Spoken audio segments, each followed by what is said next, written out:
So trust comes from qualifiers. What we wear are qualifiers. What we drive are qualifiers. Where we live are qualifiers. Like, people network with people that are like them. So generally, the reason networking works well if it's very targeted, like, hey, this is a real estate conference, is because the qualifiers, you have to be in real estate, right? The reason networking works at a watch trading conference for us is because the qualifier is you have to be a watch trader or have a watch, right? Like, so people have a common interest, and that becomes the qualifier. The level of qualifier defines the level of trust. So people identify trust in their life based on the qualifiers they can identify with. So in other words, a poor person may identify a qualifier with a Lamborghini, period.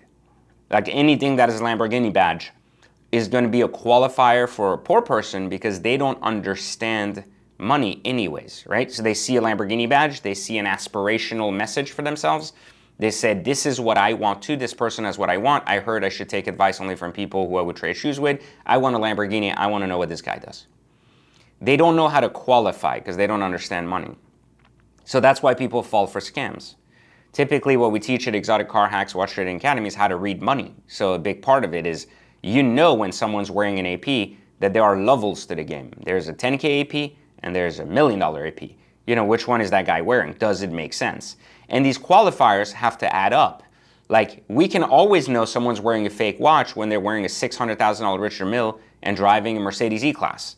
We know that doesn't make sense, like, because these qualifiers aren't aligned, right? Like, we know in order of importance, someone that lives in a crappy apartment, drives a normal E-Class, is not going to wear a car, a watch that is 3 times, or I should say 15 times the price of a car and 3 times the price of their apartment. You know, like, it doesn't make sense.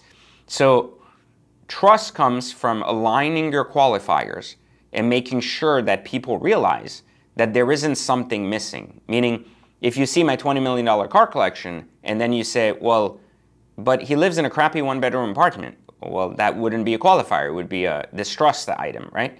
However, if you say, well, PJ has multiple homes and he has this, and I've also seen, I've seen his cars, I've seen his jets, I've seen his watches, everything lines up. Everything is aligned to the point where it's like, yeah, well, everything makes sense. Like, he has these kind of watches, but he has this kind of cars, and he's a watch and car guy. So the qualifiers are the key. And often, the guys that basically fail at creating trust are the guys who aren't authentic, because those aren't their qualifiers. Basically, they're borrowing qualifiers or they're buying them temporarily. Like, I know Forex traders that are buying expensive cars, but they don't have the credit to own these cars. So they're buying short-term leases to basically drive them for 3 months, do 10 years of content basically in those 3 months, then get rid of the cars. So they're basically borrowing the cars. Those aren't their qualifiers. They're pretending to qualify at a level they're not, right? But you can tell this in 2 seconds, because if you look at their house, if you look at the neighborhood, if you look at the other cars they have, right? Like their carry cost, it doesn't line up. And you know, one of the reasons you know how someone's qualifier is wrong is also based on where they acquire these qualifiers from. For example, like someone getting a qualifier from a buy here, pay here car lot, you know, just because they can't have the credit, tells you everything you need to know that they don't qualify for that. They're trying to basically be in a place they don't. They're not interested in actually being the person, so they don't want to fix their credit, have the right down payment. They just want the item. So they're trying to, in an unauthentic way, qualify for something they're not. And that's where distrust comes in and people go, that's a scammer, or that's shady, or that doesn't make sense, you know? That's one of the reasons I always expose my titles, show my license plates, and I go, these are my cars registered to me. Here are my titles. That's $20 million in titles. Like, you can't fake that. The quality of your character isn't going to be seen by people without the qualifiers. So you have to think of this as you're trying to get in a club. You might be an excellent dancer and the funnest guy, and everyone in that club is going to be glad they let you in the door, right? But you're not going to get in that club if the bouncer thinks you're broke, you dress like a hobo, and basically don't fit in to the crowd they want. So even though your character might be flawless, you might be the best dancer, the most fun guy, you might spend hundreds of thousands on drinks and, you know, be the life of the party, and everybody should be kissing your ass once you leave that because it was the best night of their life. It doesn't matter if before you even get in the club, people don't let you in. And that's basically the ideology, is that people don't realize that qualifiers matter, that they like it or not.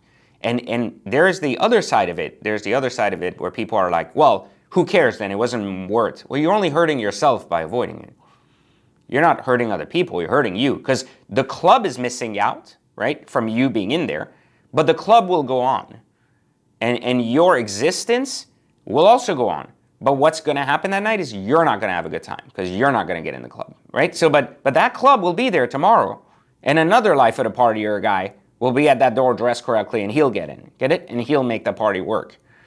And what I try to tell people is that you can ignore society all you want, but you can't ignore the fact that the equalizer in society is money. Every country, every single place, it's always money.